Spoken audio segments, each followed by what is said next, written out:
I've been waiting 5 months to talk to you, and you've been hard to find. I know. Would it be fair to say that you've been in hiding? Yes. Why?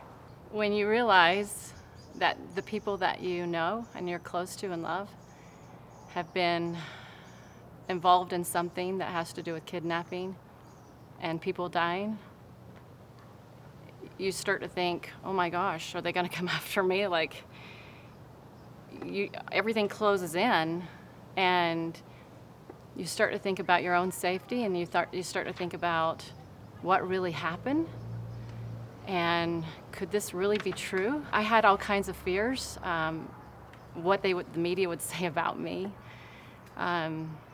if they would say it the way I want to say it, like I'm saying it now. I wasn't ready. So why are you ready today? Because I faced all the fears, and then I decided that the truth was more important than what I wanted. And I needed to do it for those that have passed on, that justice may be served. I think it's fair to Charles and JJ and Tammy and Tylee that someone is standing up for what happened to them. And I do care for them, and I care for the families that are involved. And is that your goal in talking today? My goal is to speak to the things that have gone on, and also to speak to many that believe their story of some of the things we're going to talk about zombies, to being a part of the 144,000, to multiple probations. These things do need to be discussed to those that do follow those teachings. And so I have a lot of perspective on that. Would it be fair to say you know Chad and Lori better than anybody? Probably. And you know their beliefs. Yep. You know their activities. You know more about this story probably than anybody else other than them. Yeah, I think so. You told me the other day on the phone that someone told you you needed to get an attorney. And what was your response when they said, have you gotten an attorney? Well, how I responded to you is why do I need an attorney if I'm telling the truth? God is on my side. So let's go back a few years and talk about Chad Daybell. Okay. How did you meet Chad? The first time I met him, he was at a conference or an event speaking about his last days, dreams and visions, and I just walked up to him and introduced myself to him.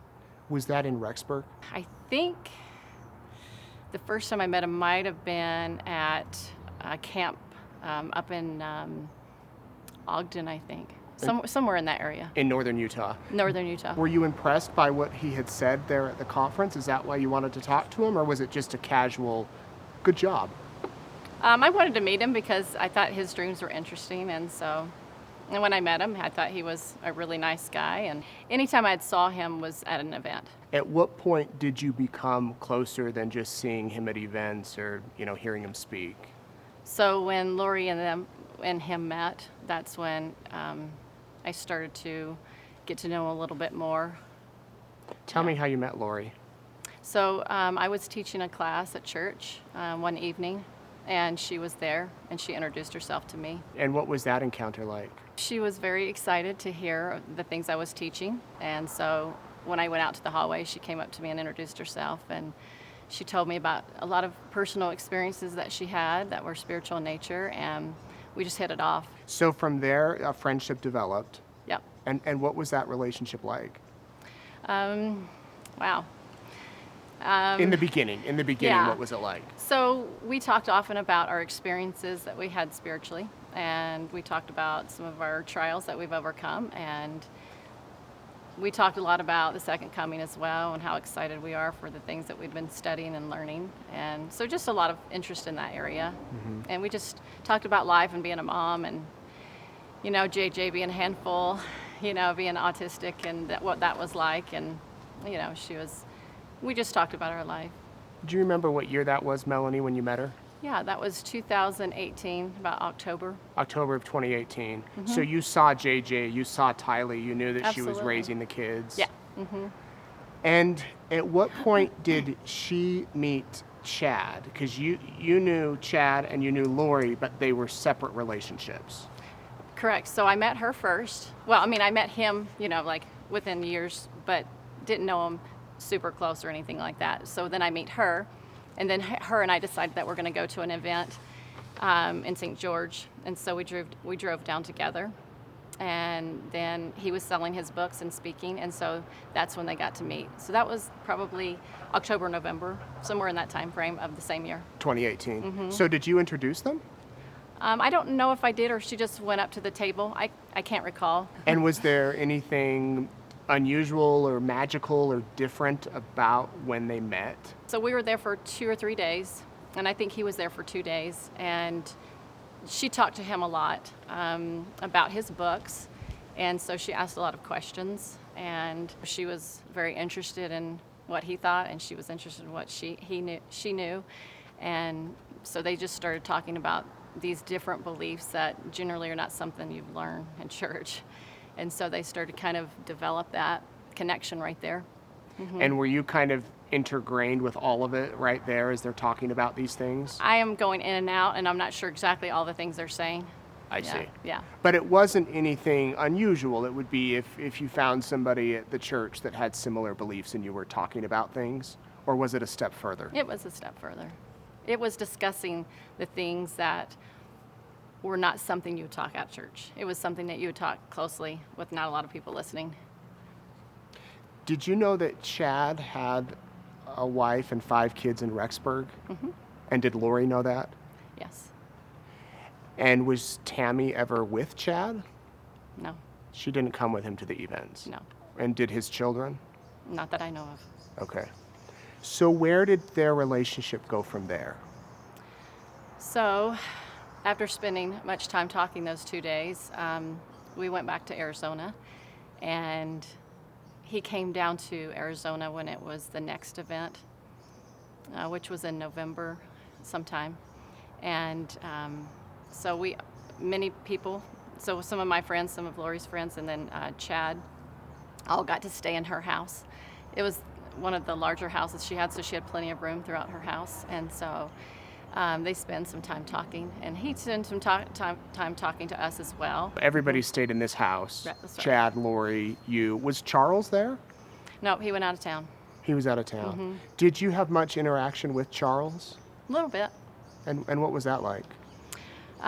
So when I did interact, it was just like the first time I came over, I believe we did a barbecue, and he was cooking barbecue. That seemed that something that he was good at, according to both of them. And there was swimming in the pool with the kids, and he seemed like just kind of a nice guy, just happy to see us, happy to meet us.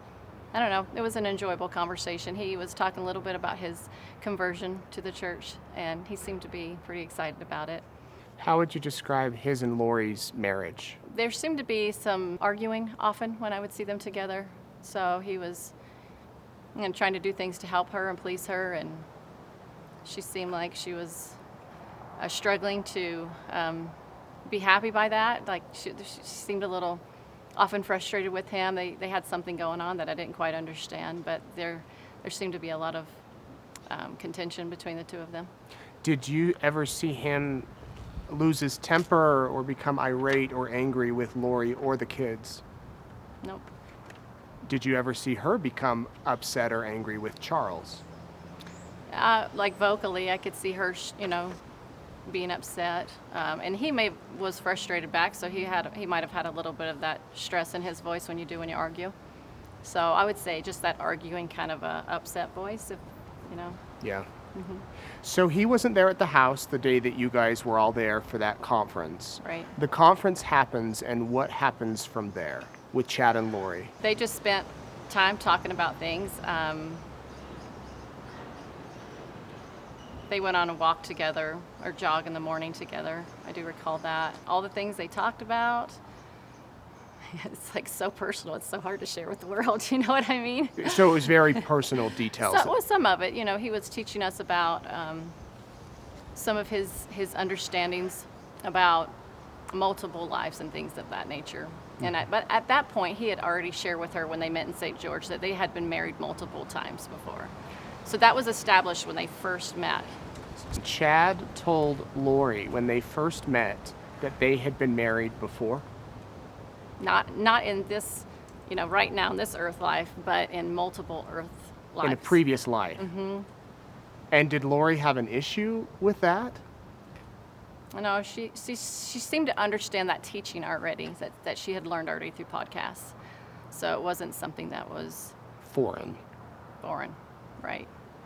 So Chad's teaching this group about multiple lives. Is that what it means? Multiple probations? Does that Right. mean previous life? That's right. So he's talking about multiple probations. He and Lori have been married before. That's right. And you all are discussing this. And is that when you decided to form a group? Is that? No, there wasn't any group. It was just him talking to people individually. He wasn't even trying to express it like, hey, let's start a group. Nothing of that language. So, a lot of people have different ideas about, is this a cult, is this not a cult? And so we can talk about that a little bit later. But Yeah. I would just say from the beginning, what it felt like to me at least, is he was just talking to individuals. And he was very kind of private, and so he would talk to her, and then she would kind of share with us. So he wouldn't get too overly involved talking to us. She would just more share what he would teach her to us. And was she the only person that he was doing this with? No. There were others. Mm-hmm. Other women? Men and women. I knew of it already, yeah. And do you know, had he told other women that he had been married to them in previous probations? I'm not sure about that. But definitely he had told Lori that. Right. What was it like to witness this? I mean, did it seem like a normal relationship between the two of them, or did you think this might be going a little too far? It was definitely different. The idea was definitely a new concept. I'm a very open person, so I don't necessarily think it's not true. And before I just listened to what they said. Did I 100% believe any of it ever? No, not 100%, no. So when you get introduced to something, you kind of just, let it marinate. And so I just listened to them talk about it. I mean, it was not something that I knew anything about until they shared it with me, so. And not something that you had heard at church or in Sunday school or in a manual anywhere? Never. Yeah, it does not represent our church's teachings at all. So they're going on jogs together. He's talking about these multiple probations. The conference ends, and what happens from there? So he goes back home, and I just know that they're communicating on the phone every single day. I do know that. She would let me know. Yeah. Did you ever think, she might be falling in love with him? Yeah, I knew that they pretty much hit it off. Did you wonder, hold on, she's married and he's married too, and they both have kids? Was that a thought you ever expressed to Lori? Well, I did actually offer the idea. I'm like, why don't you just go ahead and get a divorce? And they were told that they weren't allowed to. They weren't allowed to? Yeah. Because of church teachings, or? No, something that they received through the other side of the veil, how they would speak about it, and said, no, we're not allowed to do that. So they received like a spiritual prompting or a revelation, or however he got his revelation. However he got it. Yeah. Said, don't get a divorce. Right, he wasn't allowed to, actually. Was not allowed to get a divorce. That's correct. You said that it wasn't a group or a cult, but do you think it became that over time? I guess it depends on what you believe those words mean. A lot of us don't understand what those words mean. I would say it's teachings, that you have the basic tenets of the gospel of Jesus Christ that we do as Christians, right? And then you have this doctrine that comes in that's not affiliated with any Christianity that I've ever read of. And it's not doctrine that comes from Jesus Christ, it comes from the adversary. And so that comes in, and it's enticing, because how many people do you hear even in the world that want to know about their future, right? Or they want to know their fortune or something like that. And so it's enticing, so you keep going more and more into it, and then you get more information, and it gets you to ask questions that you shouldn't be asking. And then you learn these kind of things. And so you can call that what you want. I mean, I didn't see him forming any groups per se. Preparing people is not a cult. They're people, very nice people, that have an event they hold, and they have different speakers. He just happened to be one of them, and they had no no idea that he had these belief systems, nor did they know anything about Chad and Lori's relationship. They had no idea. Yeah, so that was going on separate Yeah. from the mainstream church and preparing of people. It was Right. this little Right. thing. Yep. Would you say that you got sucked into it? Yeah. Or brainwashed? I don't know if the brainwash word is, I would say sucked into it. I don't know if you would call it a brainwash or not. How often would you meet? Would you actually meet together? Or was this more done on the phone or on email or Facebook?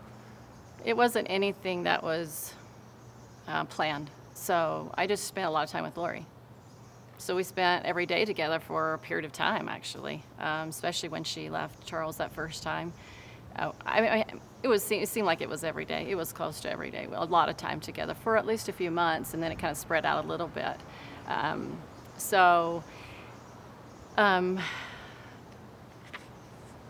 I talked to her a lot personally because she was with me a lot. And he talked to her, but I didn't talk to him very often, just occasionally. So when he'd I'd get a call chance. her, and because you were with her so much, you Yeah. knew what they were talking about. Right, yeah, exactly. How did you meet Alex and Zulema and Melanie? I met Alex for the first time at Lori's house. He often came over to visit. And I think Melanie, too. I met her at her house, and then Zulema I met at church. Okay, so Melanie and Alex would come to the house while you were there with Lori. And Mm-hmm. what was that interaction like? What was that relationship like? It was kind of fun and enjoyable. Alex was fun, and he was a comedian kind of guy. And we just talk about all kinds of stuff, sometimes spiritual stuff, sometimes non-spiritual stuff. It was, in the beginning, it was just more casual because, Alex at this point didn't know anything about that until later on. Would you say that Chad and Lori were kind of leaders, or at least they were working their way to be leaders of a group, of you, of other people that might follow their teachings? So ultimately, yes. They did believe that they were the head of the 144,000. So, that's scriptural. That word is scriptural, right? But they believed that was what their assignment was. So I guess in some sense you could say that they were trying to find people that would fit that group individually. And all along, they're going to church every Sunday. To a point, and then she just stopped going after a while, after she felt that Charles was kind of chasing her with the papers to be signed for divorce. She kept running, and so I don't think she went to church. So she hadn't gone to church in a long time, and if she did go, it was very rare. But you were going. Oh, yeah. Yeah. Have you heard anything about burner phones? 60 burner phones being used to communicate, or I don't know that word, burner. it's like a prepaid phone that you can go down to 7-Eleven and buy a phone and put 400 minutes on it, and then once it's done, you can get another one. It's not like you have a cell phone plan or anything. Did Lori use a lot of those type of devices? Well, I know that she had about 3 phones, but they seemed to be the same phones. So if she did those and threw them away, I don't know about that. But she had 3 phones and was getting calls on all of them. Yeah, it was hard to track her at times. You didn't know which phone she was going to pick up. Why did she need so many phones? Well, she had one special phone that her and Chad would communicate with, and he had a special phone outside of his cell phone number. So it was just for their personal communication. So one specific phone for Chad and Lori to communicate with. Yeah. And why could they not communicate on their normal phone? I guess in case somebody picked it up and saw their conversations. Why do you think they were so secretive? When you go to church in the temple, there's certain questions they ask you to see if your belief systems are consistent with the doctrine, and they were inconsistent. And so that's the reason you're going to be secret about it, because you think you know something more than they do. That, at least that's what was introduced, is this idea we know more. So if that got out, people would think you were unusual or weird in the church, right? And then they would say, hey, I don't think that you're allowed to go into the temple because of these teachings. So you're going to keep that secret, right?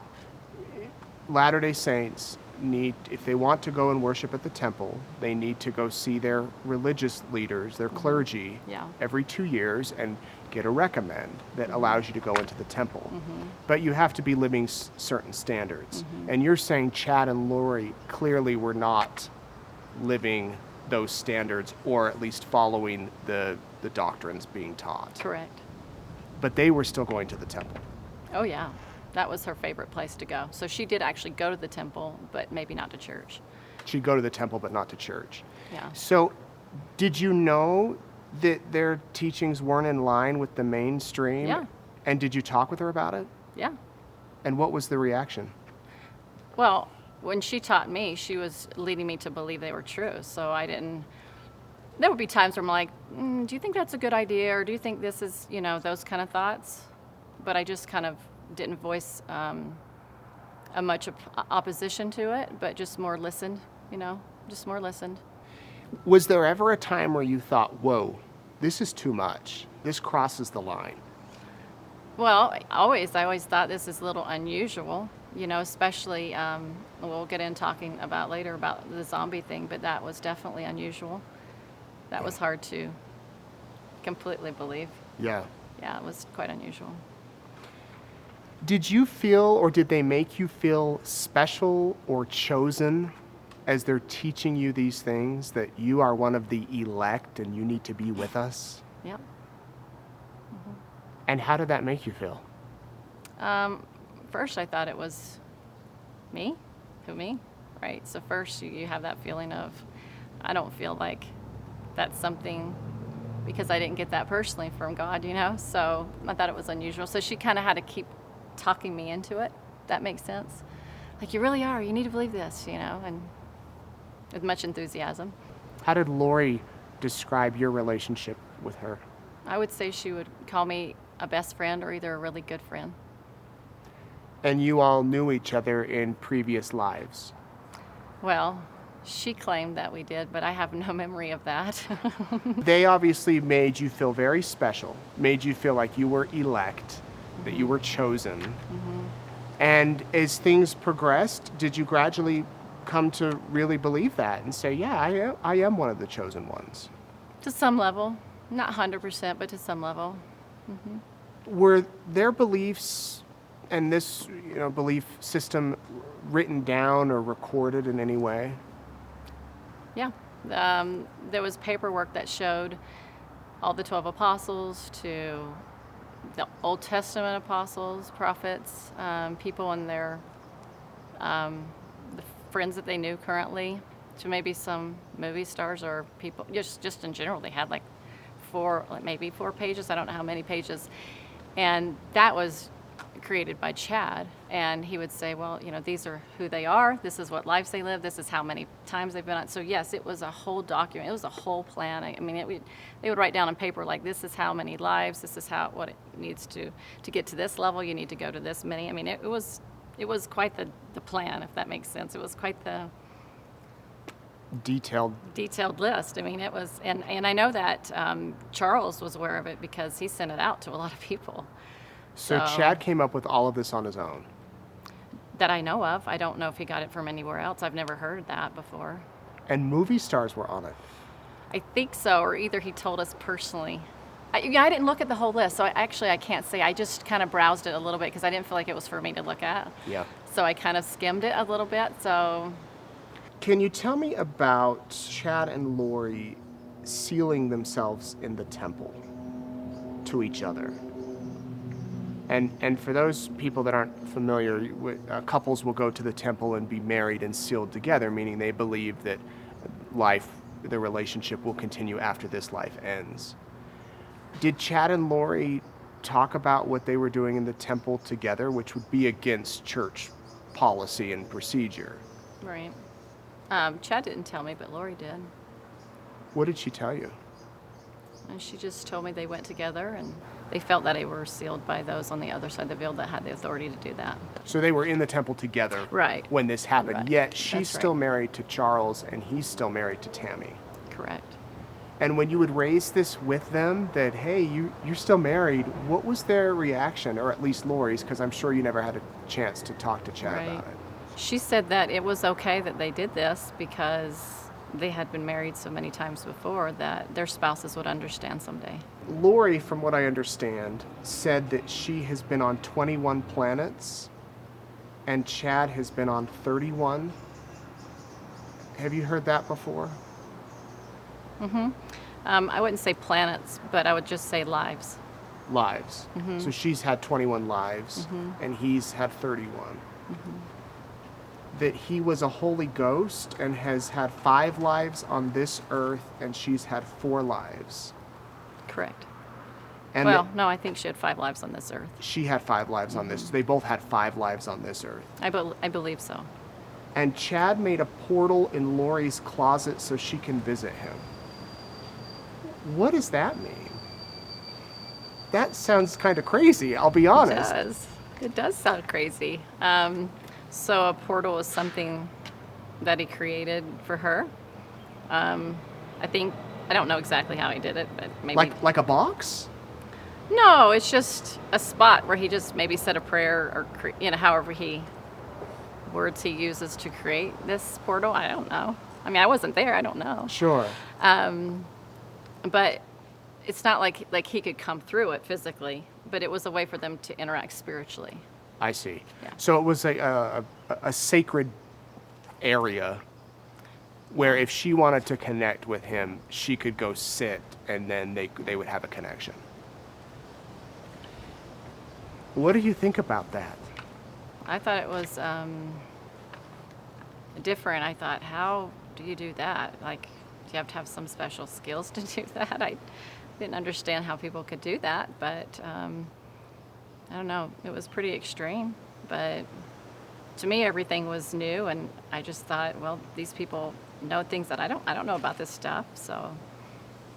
It seems to me, though, that all along you were kind of at the back of your mind questioning, not blindly believing everything they said, but somewhat skeptical. Would that be an accurate? Yeah. I mean, if you were to talk to Lori, she'd probably say I believed it. But there's always a little bit of doubt because I know she also had doubt. And she, on occasion, 2 or 3 times said to me, if Chad is Satan, he sure is a good one. So that tends to lead me to think that she wasn't 100% convinced either. That she may have doubted Chad too. Yeah. And she said, if Chad is a Satan, he sure is a good one. Yeah. Do you know, did she ever tell him that? Not that I know of. Or raise questions with him that I don't know. you don't know? You talked a little bit about Alex. What was he like with Zulema? Did you have much interaction with the two of them?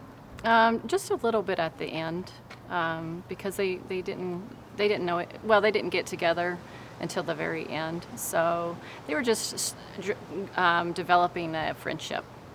And you met Zulema at church. Correct. Okay. And what was Melanie Boudreau like? She was. She's fun. I really love Melanie. We did have a special relationship. She loved me and I loved her, and so she seemed that she had a lot of strife going on in her life, and she was really worried about her family, and so we had conversations about what was going on to some level. I mean, I wasn't as involved with their conversations as Lori and Melanie were, but as far as I went, we just were a support of, to each other, I think. Would it be fair to say that you, Chad, Lori, Melanie, Alex, Zulema, you 6 were kind of a close group of friends, kind of a tight-knit family in a way? Yes. So you all would spend a lot of time together, and during these meetups, over dinner or whatever, you talk about religious things, the mysteries of God, things like that. Sometimes we didn't meet together as a group like a close friendship group together very often. We met on a very rare occasion together, all of us. We more like saw each other here and there, or talked on the phone, or took a drive here together. But that kind of, like you would a friend. You don't always get together as a group, but yeah. And was it always religious talk? Pretty much, I would say so. Not a lot of other talk about politics or the weather? No, politics. sports? Probably not politics and sports. No, I wouldn't even talk about that. Sure, yeah. Gardening, whatever. I would talk about gardening. So it was mainly religious talk when you'd all get together. Yeah.